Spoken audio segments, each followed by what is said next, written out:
Qtrix. Learn, practice, achieve. Hello everyone, this is Pranay Mandal and welcome to Qtrix. आज हम BSc first year के zoology के first paper का third lecture करेंगे। उससे पहले मैं बता दूं कि जूलॉजी के सेकंड पेपर की सारी क्लासेस हमारी वेबसाइट qtix.in पे अवेलेबल कराई जा रही है रेगुलर बेसिस पे, जो कि एक अफोर्डेबल प्राइस पे भी अवेलेबल है। अगर आप इंटरेस्टेड है तो आप मेरा कोड प्रणय10 का भी यूज़ कर सकते हैं। जूलॉजी के सारे कोर्सेज़ के लिए आपको एक 10% का एक्स्ट्रा डिस्काउंट मिल जाएगा। जूलॉजी के अलावा Kumaon university, SSG university, SGS Garhwal university, Uttarakhand open university के other subject botany, chemistry, physics, maths के भी सारी क्लासेस हमारी वेबसाइट qtix.in पे क्लासेस अवेलेबल हैं।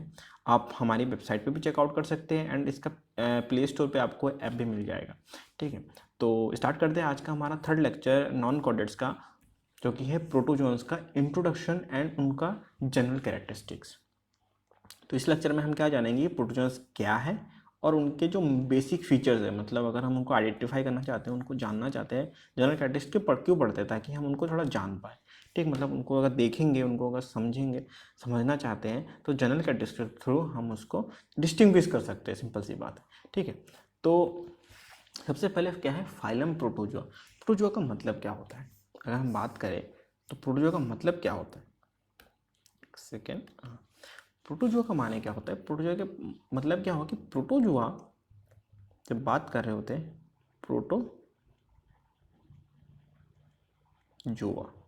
ओके, तो प्रोटोजोआ मतलब फर्स्ट, ओके,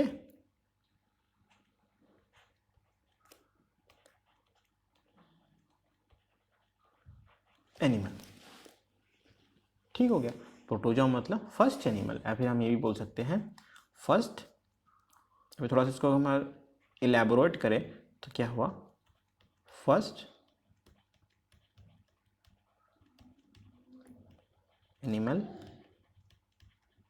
लाइक बीइंग। ठीक, फर्स्ट एनिमल लाइक बीइंग।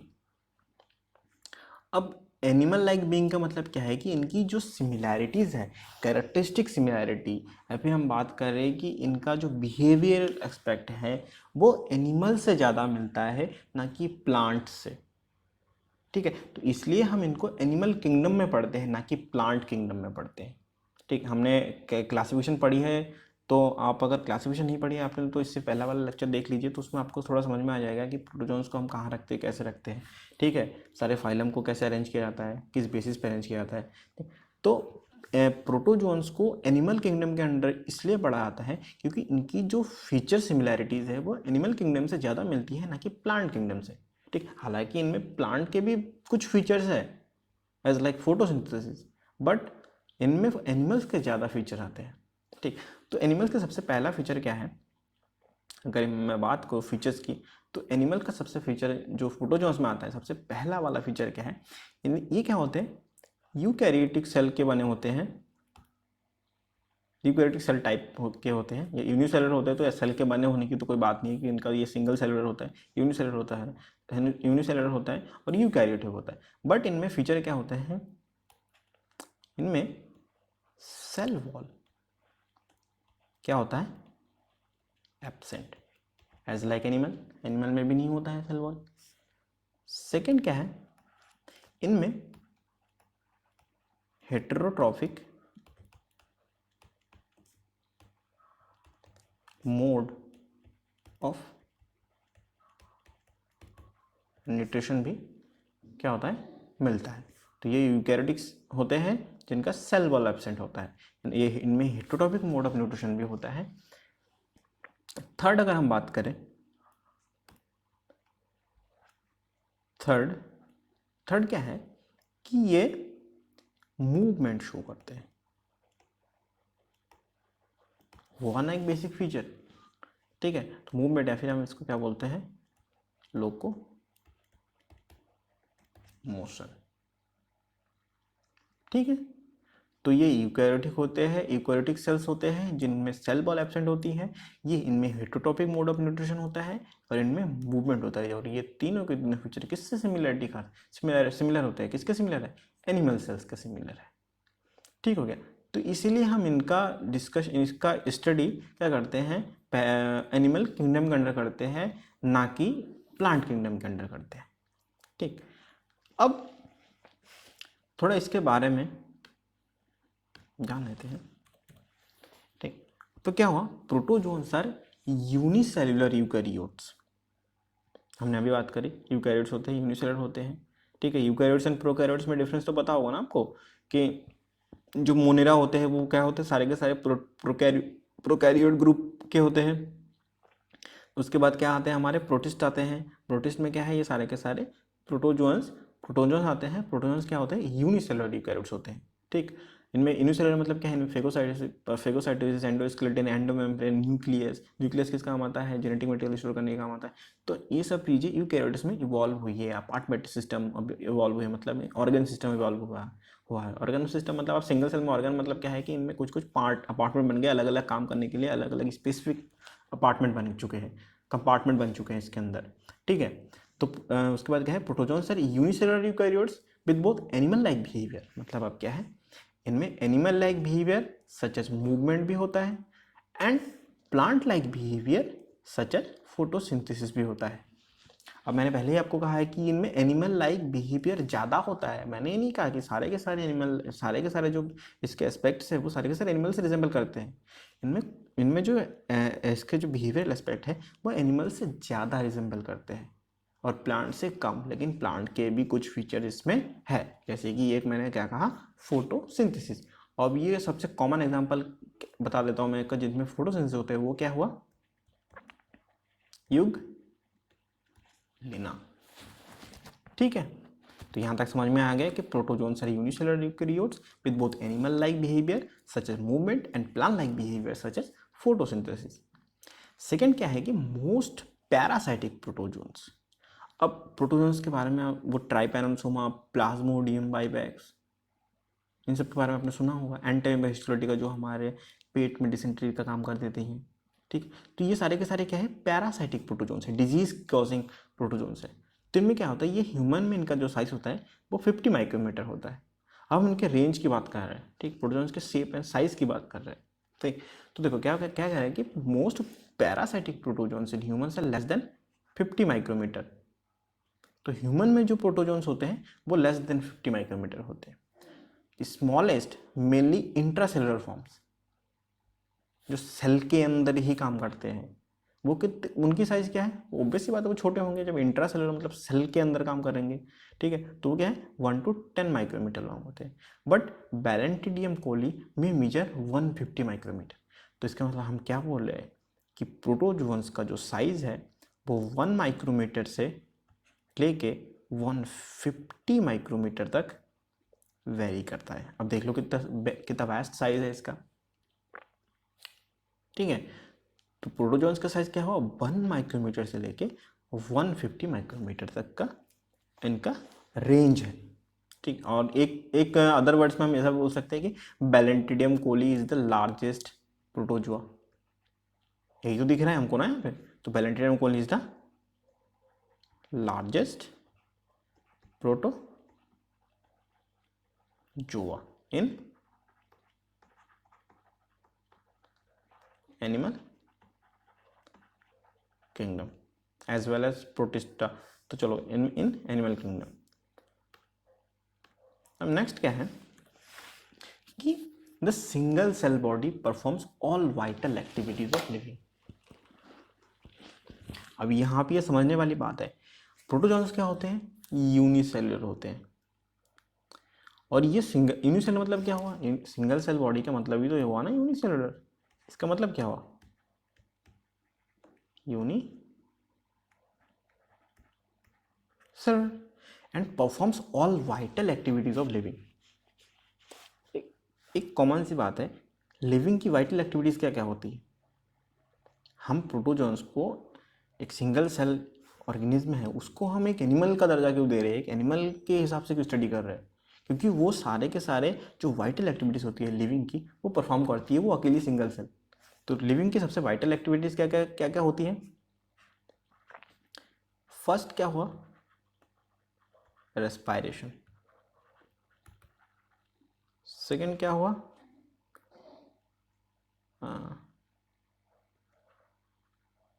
अरे एक्सक्रीशन। थर्ड क्या हुआ, रेस्पायरेशन, एक्सक्रीशन, या फिर हम इसको क्या बोलेंगे, डाइजेशन। ठीक है, नेक्स्ट क्या है, रिप्रोडक्शन। ठीक है, तो रेस्पायरेशन, डाइजेशन एंड रिप्रोडक्शन, ये तीन चीज़ें होती हैं इनमें। ठीक है, एंड इनमें क्या होता है, ए सेक्सुअल भी होते हैं एंड सेक्सुअल भी होता है। ठीक, तो रिप्रोडक्शन ए सेक्सुअल भी होता है एंड सेक्सुअल रिप्रोडक्शन भी होता है। तो सबसे पहले क्या है, respiration, excretion, digestion, reproduction. Living, कोई चीज़ लिविंग सेल है, कोई एक लिविंग ऑर्गेनिज्म है, उसको हम कैसे पता लगाएंगे, वह रेस्पायरेट कर रहा हो, डाइजेशन कर रहा हो एंड रिप्रोडक्शन कर रहा हो। तो वो क्या है, बस सी बात है, लिविंग के अलावा जो नॉन लिविंग चीज़ है वो कर सकती है कैसे, कभी नहीं कर सकती ना। रेस्पायरेट नहीं कर सकती, वो एक्सक्रीट नहीं कर सकती, वो रिप्रोड्यूस नहीं कर सकती अगर वो नॉन लिविंग है तो अगर ये तीन फीचर मिल रहे हैं आपको, ये तीन प्रॉपर्टीज मिल रही है, तो वो क्या है, वो एक लिविंग सेल है। तो हम क्या कर रहे हैं, तो एक यूनिसेल्युलर बॉडी अगर ये तीनों चीज़ें कर रही है, जो कि एक वाइटल एक्टिविटी होती है लिविंग के लिए, ठीक, तो वो क्या हुए, प्रोटोजोन्स हुए।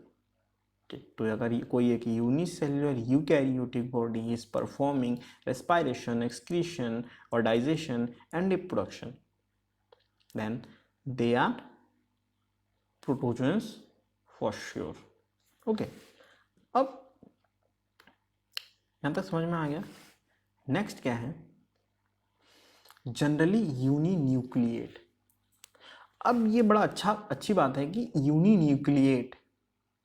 ठीक, अब न्यूक्लियस, देखो हमने क्या कहा था, हमने अभी थोड़ी देर पहले ये यहाँ पे ऊपर हमने क्या समझाया था कि प्रोकैरियोट से जब मोनेरा से, ठीक है यहाँ पे बताता हूँ, जब मोनेरा से प्रोटिस्टा में आते हैं तो इनमें चेंजेस क्या आते हैं। मोनेरा मतलब बैक्टीरिया से प्रोटोजोआ में आते हैं, आप ऐसे समझ लीजिए कि बैक्टीरिया से प्रोटोजोआ में आते हैं। इनमें चेंजेस क्या कहते हैं, इनमें सबसे पहले क्या आता है, एंडोस्केलेटन, एंडोमेम्ब्रेन।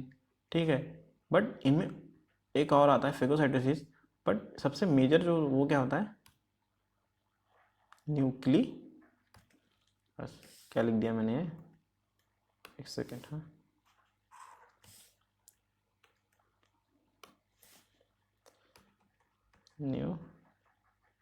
न्यूक्लियस। ठीक है, तो ये क्या हुआ,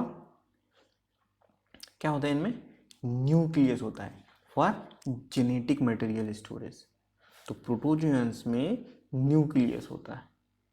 ठीक है, अब क्या बात हो रही है कि जनरली यूनिन्यूक्लिएट, मतलब मोस्ट जो प्रोटोजोन्स होते हैं उनमें एक न्यूक्लियस होता है, एक न्यूक्लियाई होता है। ठीक है, but there is many amoeboid forms are multinucleate. अब आप ये सोच रहे हो कि यार मल्टी न्यूक्लिएट है तो मतलब क्या हो जाएगा। अब देखो यूनिन्यूक्लिएट का काम भी जो है, मल्टी न्यूक्लिएट का काम भी वही है। ये जस्ट क्या है, ये रिप्रोडक्टरी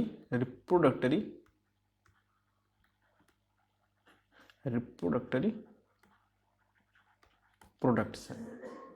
ठीक है, अब हम अब आगे कॉन्जुगेशन पढ़ेंगे, रिप्रोडक्शन, सिंगेमी, एपोगेमी पढ़ेंगे, ठीक है, होलोगेमी पढ़ेंगे, तो आप तब समझ जाओगे कि इनमें मल्टी न्यूक्लिएट क्यों आता है, यूनिन्यूक्लियस क्यों होता है, इनका काम क्या होता है। ठीक है, अभी आप ये इतना जान लीजिए कि इनमें क्या होता है, मोस्टली ये जनरली देखो कॉमनली ये यूनिन्यूक्लियस होता है, बट कुछ रिप्रोडक्शन के टाइम ड्यूरिंग कॉन्जुगेशन इनमें जब न्यूक्लियस का भी क्या कहते हैं ब्रेकडाउन होता है, तो उस टाइम पे क्या होता है, ये मल्टी न्यूक्लिएट फॉर्म में भी मिलते हैं। तो इसलिए मैंने वहाँ पे लिख रखा है, क्या कहते हैं, रिप्रोडक्टरी प्रोडक्ट, इसलिए लिख रखा है यहाँ पे। ठीक, and nucleus is vesicular and massive. ठीक है, यहाँ तक समझ में आ गया। नेक्स्ट क्या है, सेल बॉडी। अब सबसे पहली बात क्या है, अब आउटर एरिया से स्टार्ट करते हैं समझना।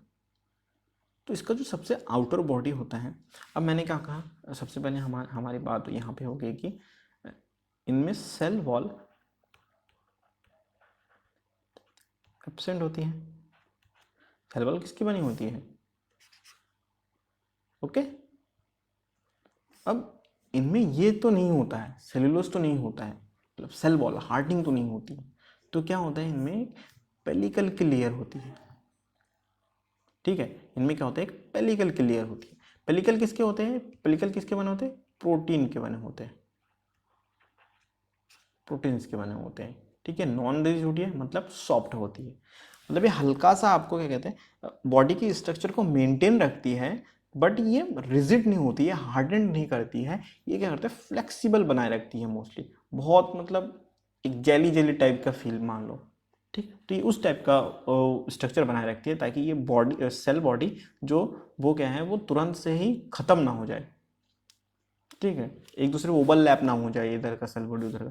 तो इसलिए उस चीज़ को बनाए रखने के लिए पेलिकल का यूज़ किया जाता है। बट पेलिकल ऐसा ज़रूरी नहीं कि पेलिकल हर एक प्रोटोजोआ में हो। There are many examples which do not have a pellicle layer on their body surface. सो हमने क्या कहा, सेल बॉडी इज इधर नेकेड, मतलब उसका जो हम उसका मॉर्फोलॉजी की बात कर रहे हैं, एक सेल के ऊपर की बात कर रहे हैं, तो सेल बॉडी इज इधर नेकेड और surrounded by non rigid pellicle. ठीक हो गया। नॉन रिजिड पेलिकल किस में मिलता है, नॉन रिजिड मतलब क्या, ठोस, हार्डन नहीं होता है, सॉफ्ट होता है, फ्लेक्सिबल होता है।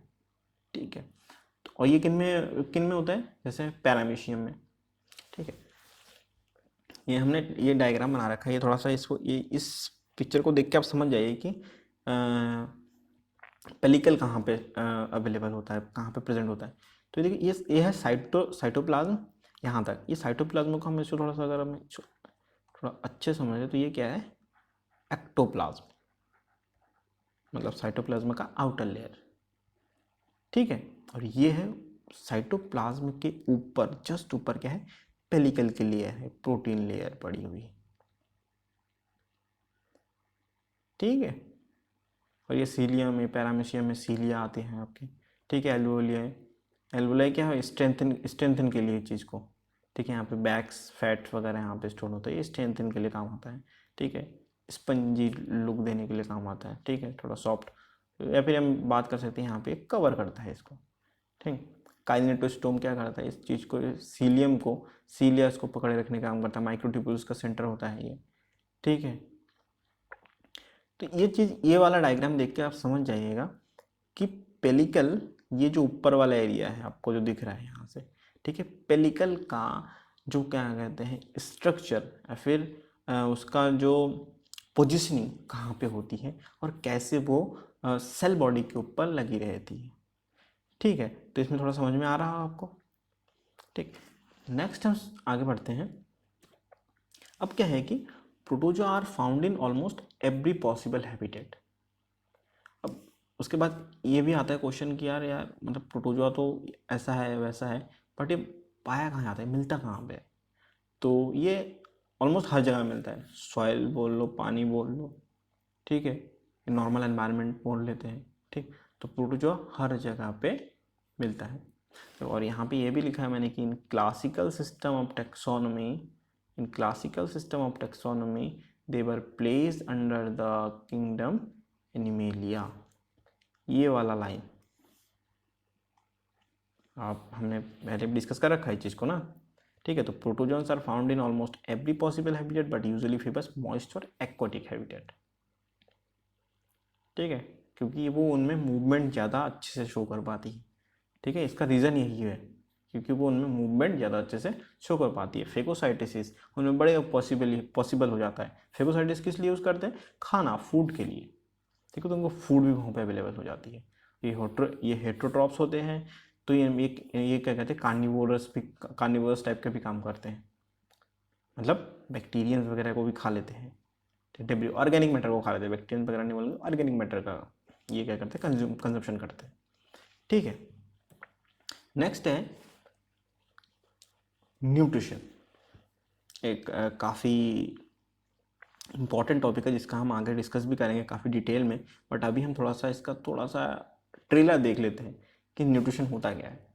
ठीक है, इनमें तो न्यूट्रिशन क्या है कि फूड कंजप्शन, और फूड कंजप्शन के बाद एनर्जी, एनर्जी फूड किस लिए लेते हैं, इनटेक फूड का इनटेक इसलिए होता है ना ताकि एनर्जी बने। तो इनमें फूड का इनटेक किस किस टाइप से होता है, उस टाइप से इसके न्यूट्रिशन मोड्स को हमने डिफर करा है। तो एक सबसे पहले क्या है, ये हेटरोट्रॉप्स होते हैं। मतलब क्या करते हैं, ये अपना फूड खुद नहीं बनाते, ठीक है, ये अदर ऑर्गेनिज्म पे डिपेंडेबल रहते हैं, डिपेंड करते हैं, उनका ऑर्गेनिक मैटर पे डिपेंड करते हैं, डिपेंडेंट रहते हैं, ठीक। फिर क्या है, होलोफाइटिक। होलोफाइटिक मतलब क्या हुआ, या फिर हम इनको ये भी बोल सकते हैं ऑटोट्रॉफिक। सिंपल से फोटोसिंथेसिस करने वाले, ठीक है, मतलब ये अपना फूड खुद बनाते हैं, अपना एनर्जी का सोर्स खुद बना लेते हैं। पैरासाइटिक क्या होते हैं, पैरासाइटिक क्या होते हैं, जो कि अदर ऑर्गेनिज्म के ऊपर पलते हैं, उनके फूड सोर्स का यूज़ करते हैं, लाइक प्लाज्मोडियम बाइवैक्स है, एंटोमिबा हिस्टोलिटिका है ना। उसके बाद क्या है, सेप्रोजोइक। सेप्रोजोइक इज लाइक, क्या करती है, डेब्रिस पे फीड करते हैं, जो भी एरिया में, जो भी सराउंडिंग में डेब्रिस है, ठीक है, उस पे फीडअप करके ये अपना लाइफ एक्सपेंड करते हैं, अपना लाइफ आगे बिताते हैं, ठीक। तो न्यूट्रिशन मोड क्या क्या हो गए, holozoic mode of nutrition, holophytic mode of nutrition, parasitic mode of nutrition and saprozoic और सेप्रोफाइटिक मोड ऑफ न्यूट्रिशन। तो 4 मोड हो गए। ये हमेशा याद रखना आप कि होलोजोइक मोड ऑफ न्यूट्रिशन होता है, जो कि क्या होता है, हमारी तरह एनिमल टाइप होता है, ये other animal being, other organism पे डिपेंडेंट रहते हैं, ठीक। होलोफाइटिक में क्या होता है, ये इनमें क्लोरोप्लास्ट होता है, ये ऑटोट्रोफिक होते हैं, ठीक है, और ये सनलाइट से डायरेक्ट अपना एनर्जी बना लेते हैं। थर्ड क्या आता है, पैरासाइटिक मोड ऑफ न्यूट्रिशन, ये अदर बीइंग, अदर ऑर्गेनिज्म के फूड सोर्स का सीधा सीधा ही ये इनटेक करते हैं। सेप्रोजोइक क्या होता है, डेब्रिस, ऑर्गेनिक मैटर के डेब्रिस को ये कंज्यूम करते हैं, ये डेड मैटर्स पे पलते पलते बढ़ते हैं, ठीक है। तो ये क्या हो गया, सेप्रोजोइक मोड ऑफ न्यूट्रिशन। तो 4 मोड हो गए, ये हमेशा याद रखना कि प्रोटोजोन्स के 4 मोड होते हैं, चार मोड ऑफ न्यूट्रिशन होते हैं। There are 4 mode of nutrition in protozoa, holozoic, holophytic, parasitic and saprozoic. ये दिमाग में बसा लेना आप, ठीक है। नेक्स्ट क्या है, रेस्पायरेशन। अब खाना तो खा लिया हमने, लिविंग के वाइटल, लिविंग की जो वाइटल प्रॉपर्टीज़ होती है वो हमने पढ़ी थी। क्या था सबसे पहले, सबसे पहला था क्या, रेस्पायरेशन, फिर क्या था, डाइजेशन, और थर्ड क्या था, रिप्रोडक्शन। तो देखो, डाइजेशन कब होगा, जब फूड होगा, इनटेक होगा, तो हमने क्या किया, न्यूट्रिशन, ठीक है। तो ये पहला आ गया हमारा लिविंग का एक प्रूफ भी बोल सकते हैं, न्यूट्रिशन है। अगर कोई फूड इनटेक कर रहा है तो वो ऑब्वियस सी बात है, वो अलाइव है ना। जो डेड है वो थोड़ी फूड इनटेक करेगा, ठीक। तो न्यूट्रिशन हुआ, तो न्यूट्रिशन ख़त्म कर दिया हमने, तो ये हमारा पहला प्रूफ हो गया।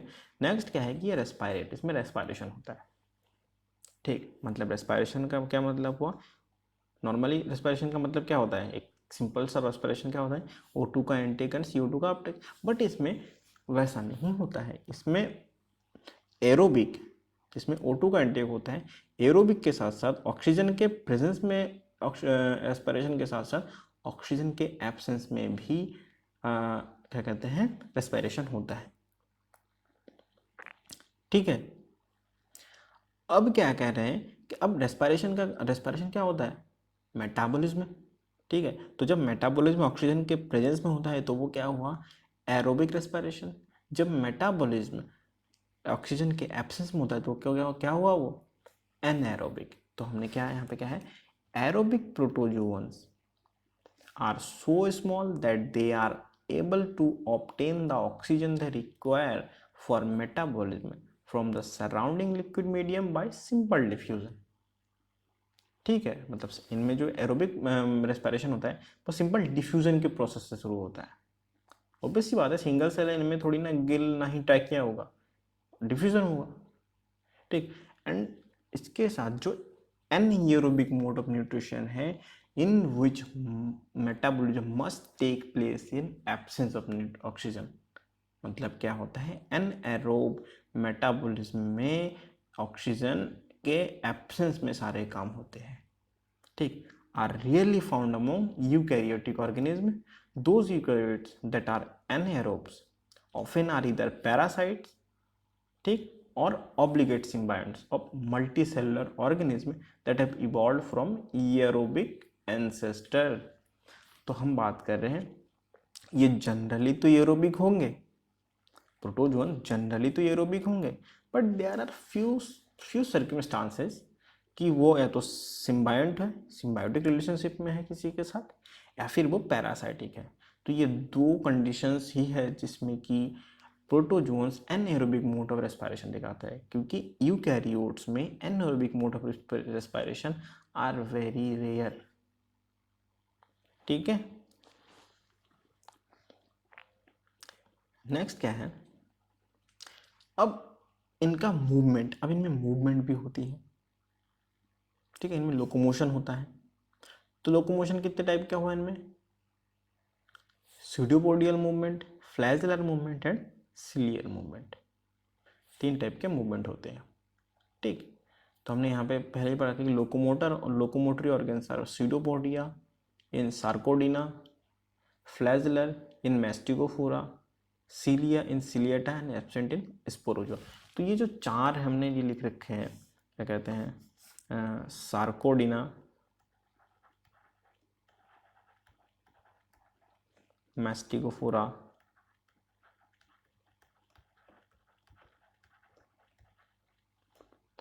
सिलिएटा एंड स्पोरोजोआ, ये चारों को चारों पता है क्या है, these 4 are subkingdom, sorry, subphylum,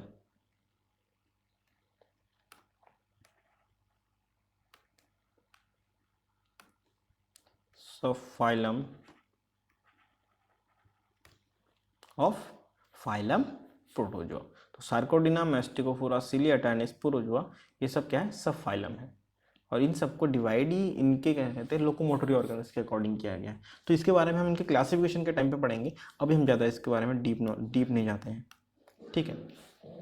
तो सबसे पहले क्या है, स्यूडोपोडियल मूवमेंट, स्यूडोपोडियल मूवमेंट लोकोमोटरी ऑर्गन्स में सबसे पहले क्या है, स्यूडोपोडिया। तो स्यूडोपोडिया में मतलब क्या है, स्यूडोपोडियल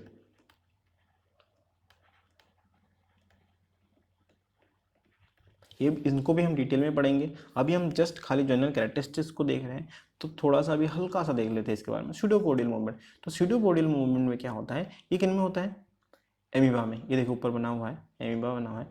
तो क्या होता है, इसका जो साइटोस्केलेटन होता है ये स्ट्रेच कर जाता है, एक लंबा पोर्शन निकल जाता है। अब उसके बाद क्या है, ये पूरी बॉडी, अब ये पूरी बॉडी धीरे धीरे धीरे धीरे आगे शिफ्ट होती है, ठीक। फिर नेक्स्ट फिर से ये धीरे धीरे धीरे धीरे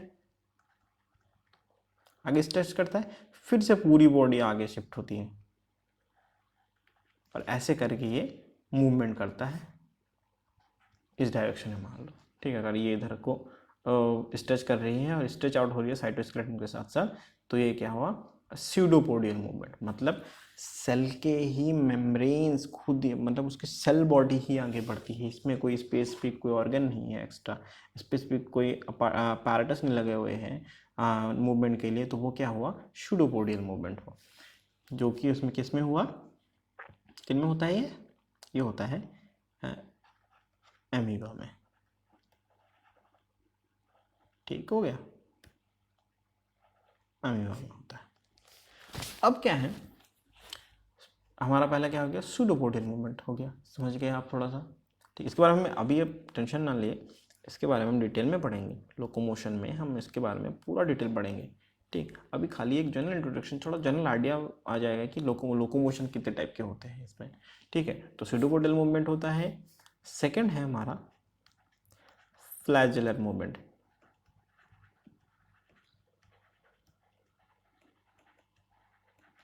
फ्लैजेलर मूवमेंट में, स्यूडोपोडियल मूवमेंट में, जब मूवमेंट स्यूडोपोडिया के थ्रू होता है, स्यूडोपोडिया क्या होता है, stretch out portion of the cell body, ठीक है।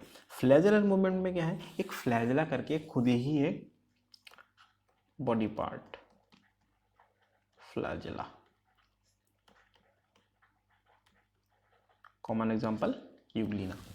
ठीक, तो ये क्या करता है, ये है यूग्लिना की बॉडी, ये देखिए, ये क्लोरोप्लास्ट है, ग्रीन ग्रीन, हमने इससे पहले पढ़ा था। ठीक है, तो ये क्या है, ये फ्लैजेला है, ये मूवमेंट करता है ऐसे, सर्कुलर मूवमेंट। ठीक है, clockwise, anti clockwise, depending on the direction, अगर डायरेक्शन चेंज करना है उस हिसाब से। ठीक है, ये क्या करता है, ये अपने इसको फ्लैजेला को मूव कराता है और उस हिसाब से मोशन जनरेट होता है, आगे बढ़ना है या पीछे जाना है, ये उस हिसाब से अपना मोशन डिसाइड करता है। ठीक है, इसके बाद ये क्या हुआ हमारा, बाद में पढ़ेंगे लोग, एक सेकंड। सूडोपोडियल मूवमेंट में स्टेज और पोर्शन ऑफ बॉडी, फ्लैजेलर मूवमेंट में फ्लैजेला है, और last but not the least जो कि है हमारा सीलिया, सिलियरी मूवमेंट। ये किन में मिलता है, पैरामीशियम। ठीक है, पैरामीशियम में सीलिया और पार्ट, सीलिया करके देखिए छोटे छोटे छोटे छोटे पार्ट्स हैं, ये देखिए ऐसे मूवमेंट करता है और ऐसे आगे बढ़ता है। जैसे कि शुंडी में भी आपने देखा होगा, शुंडी भी धीरे धीरे आगे बढ़ते हैं अपने, सेंटीपीड होता है, सेंटीपीड में ढेर सारे उसके लेग्स होते हैं, तो वैसे ही इसमें भी ढेर सारे सीलिया होते हैं, वो उसके थ्रू ये धीरे धीरे धीरे धीरे आगे मोशन करता है। ठीक है, तो ये पैरामीशियम में कौन सा मोड होता है, सिलियरी मूवमेंट होता है। स्पोरोजोआ क्या होता है, ये पैरासाइटिक फॉर्म होते हैं, इनमें मूवमेंट नहीं होता है। ठीक, तो ये आपको तीनों टाइप की लोकोमोशन समझ में आ गया। नेक्स्ट हम आगे बढ़ते हैं, इनमें अब रिप्रोडक्शन कैसे होता है। तो प्रोटोजोन्स क्योंकि सिंगल सेल्ड है, तो इनमें ए सेक्सुअल रिप्रोडक्शन भी होता है एंड सेक्सुअल रिप्रोडक्शन भी होता है। ठीक, ए सेक्सुअल रिप्रोडक्शन किस टाइप से होता है, अगर हम बात करें ए सेक्सुअल रिप्रोडक्शन, तो बाइनरी फिजन या फिर उसके अलावा हमारे पास क्या है, बडिंग।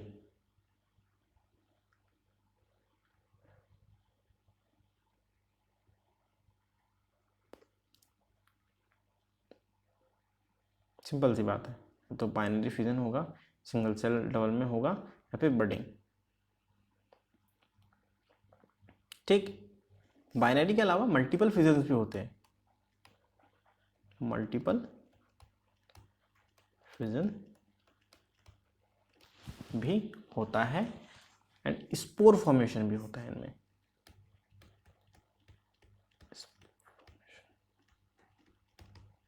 भी होता है। ये सेक्सुअल रिप्रोडक्शन इन मेथड से होता है। अगर हम बात करें सेक्सुअल रिप्रोडक्शन की, सेक्सुअल रिप्रोडक्शन में क्या होता है, इनमें क्या होता है, फ्यूजन ऑफ गैमेट्स। बस सी बात है, गैमेट्स के फ्यूजन से होता है, हैप्लॉइड गैमेट्स के फ्यूजन से होता है। स्पर्म गैमेट्स क्या है, हैप्लॉइड गैमेट क्या क्या होता है, स्पर्म एंड एग्स मानते हैं, बट इनमें स्पर्म में एग नहीं होता है। हाँ, तो इसलिए हम इसको इनमें मेल फीमेल जैसा कोई सीन नहीं है। इसमें फ्यूजन ऑफ गैमेट्स होते हैं और इनमें सेल खुद ही, एक सेल जो दो सेल होते हैं, अब यूनिसेलुलर होते हैं, तो ये यूनिसेलुलर खुद ही गैमेट की तरह वर्क करते हैं और ये एक हो जाते हैं। ठीक है, तो फ्यूजन ऑफ गैमेट्स होता है। एंड और एक मेथड है, वो क्या है, कॉन्जुगेशन। इसके बारे में हम रिप्रोडक्शन के फेज में पढ़ेंगे, तो थोड़ा ज़्यादा समझ में आ जाएगा हमको। ठीक है, तो अभी थोड़ा जानकारी रहती है कि इनमें रिप्रोडक्शन जो होता है सेक्सुअल एंड एसेक्सुअल दोनों टाइप से होता है। ठीक है, इनमें एसेक्सुअल मोड में binary fusion, multiple fusion, budding and spore formation के थ्रू होता है। सेक्सुअल रिप्रोडक्शन में फ्यूजन ऑफ गैमेट्स होता है, मतलब या तो दो इंडिविजुअल सेल गैमेट्स की तरह काम करेंगे, हैप्लॉइड गैमेट्स की तरह काम करेंगे, ठीक। और एक मेथड क्या है, कॉन्जुगेशन, ठीक है।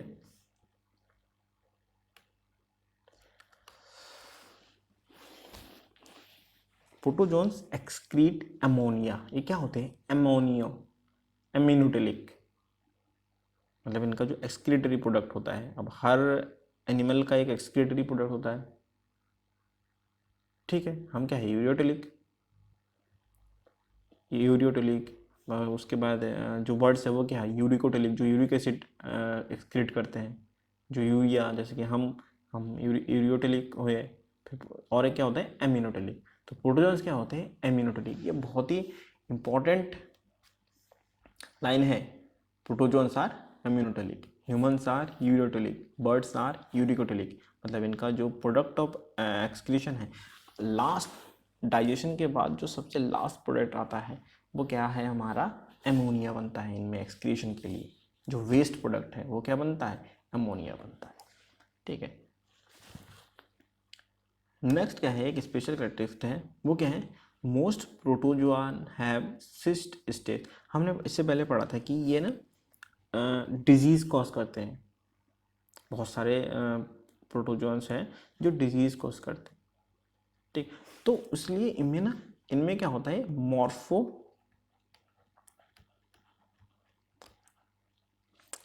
मॉर्फोलॉजी लिख दिया मैंने, सॉरी,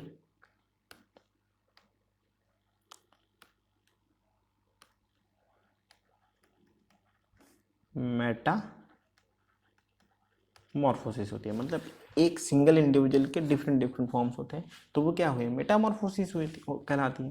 तो इनमें मेटामॉर्फोसिस भी होती है, ठीक है। तो इनका जो एक फॉर्म होता है, डिजीज कॉजिंग फॉर्म होता है,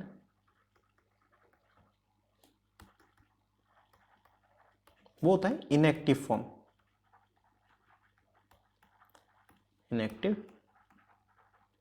जिसको कहते हैं सिस्ट। ये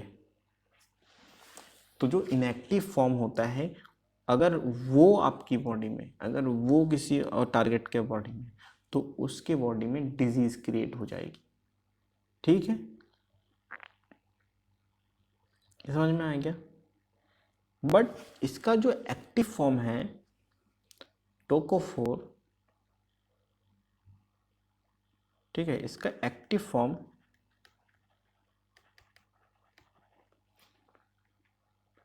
वो टोकोफोर,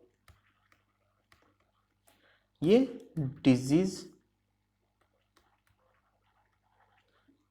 कॉज नहीं करता है। तो इसका जो एक लास्ट स्पेशल कैरेक्टरिस्टिक्स क्या था हमारा, हमने वाइटल लिविंग के पढ़ लिए, रिप्रोडक्शन, डाइजेशन एंड क्या कहते हैं, रेस्पिरेशन, ठीक। रेस्पिरेशन, डाइजेशन एंड रिप्रोडक्शन पढ़ लिया। लोकोमोशन कैसे होता है, न्यूट्रिशन कैसे होता है, ये भी जान लिया, ठीक है। अब इनमें एक लास्ट हमारा जो कहते हैं, ये डिजीज़ कॉज करते हैं, बहुत सारे प्रोटोजोन डिजीज़ कॉजिंग होते हैं। तो इनका कौन सा फॉर्म डिजीज़ कॉज करता है, ये काफ़ी टाइम पे क्वेश्चन आता है कि इसका कौन सा स्टेज डिजीज़ कॉज करता है। तो इसका सिस्ट स्टेज, जो कि होता है dormant and highly resistant to environmental stage, ठीक है। मतलब उनको कोई फर्क नहीं पड़ता है एनवायरमेंट में क्या चल रहा है, वो बिल्कुल ही एकदम गुप्त पड़े रहते हैं। उनको कुछ फर्क नहीं पड़ रहा है कि एनवायरमेंट में टेम्परेचर इंक्रीज हो रहा है, पानी बढ़ रहा है, ह्यूमिडिटी बढ़ रही है, पीएच बढ़ रहा है, पीएच घट रहा है, इनको उनसे कोई मतलब नहीं, ये जैसे है वैसे डॉर्मेंट पड़े रहते हैं।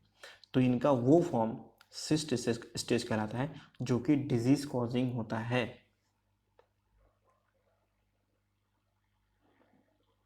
ठीक है।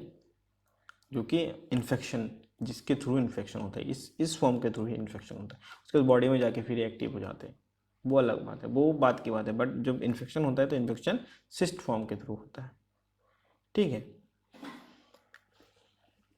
इनमें मेटामॉर्फोसिस होती है। मेटामॉर्फोसिस एक फॉर्म होता है सिस्ट फॉर्म, एक फॉर्म होता है ट्रोकोफॉर्म। ट्रोकोफोर फॉर्म क्या होता है, एक्टिव फॉर्म होता है, और जो सिस्ट फॉर्म होता है वो क्या होता है, इनएक्टिव फॉर्म होता है। ट्रोकोफोर फॉर्म इन्फेक्शन क्रिएट नहीं करता है, सिस्ट फॉर्म इन्फेक्ट करता है, ठीक है। ये चीज़ थोड़ा सा कंफ्यूजिंग है, बट थोड़ा ध्यान में रखना कि सिस्टिफॉर्म इन्फेक्शन क्रिएट करता है, इंजेस्ट होता है तो इन्फेक्शन क्रिएट करता है, ये डोर्मेंट होता है, इनएक्टिव होता है।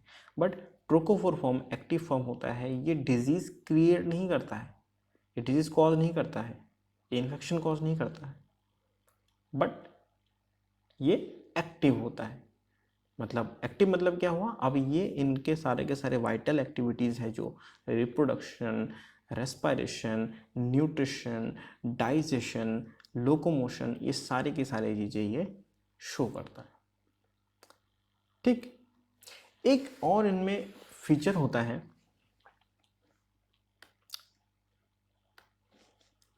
इनका प्रोटोजोन्स का। प्रोटोजोन्स में एक फीचर होता है ऑस्मो रेगुलेशन, जो कि हम पढ़ेंगे पैरामीशियम के ऑस्मो रेगुलेशन में। ठीक है, बट ऑस्मो रेगुलेशन होता है क्या है, जो एक्वाटिक प्रोटोजोन्स है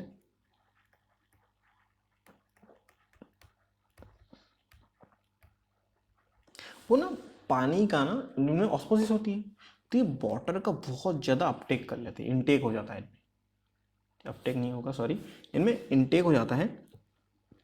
तो क्या होता है, इनमें वर्स्ट आउट सिचुएशन हो जाती है, इनमें डर हो जाता है कि ये वर्स्ट आउट ना हो जाए, ब्लास्ट ना हो जाए। ठीक है, तो अब उस चीज़ को मेंटेन करने के लिए उस पानी को, उस एक्सेस अमाउंट ऑफ वाटर को वैक्यूल से कहाँ कहाँ आता है, कॉन्ट्रेक्टाइल वैक्यूल में होता है। तो उस एक्सेस अमाउंट ऑफ वाटर को सेल के अंदर कॉन्ट्रेक्टाइल वैक्यूल से बाहर निकालने के लिए ऑस्मोसिस की प्रोसेस होती है, और इस प्रोसेस को क्या कहते हैं, ऑस्मो रेगुलेशन। ठीक है, तो क्या होगा हमारा, the process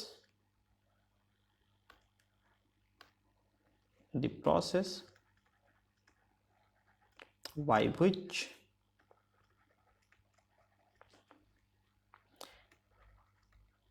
excess amount of water is being expelled from cell body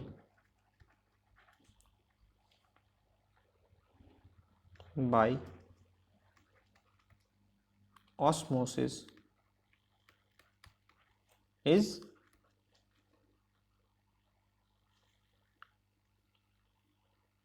called as osmo regulation। Okay, याद रहेगी ये बात, ऑस्मो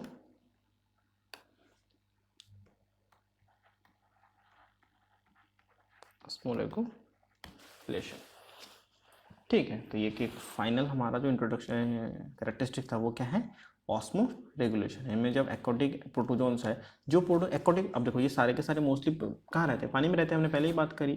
तो जो पानी में रहते हैं तो इनमें ना वाटर का ऑस्मोसिस, वाटर इनटेक हो जाता है बहुत ज़्यादा। वाटर इनटेक किसके थ्रू होता है, किस में होता है, कॉन्ट्रेक्टाइल वैक्यूल में होता है।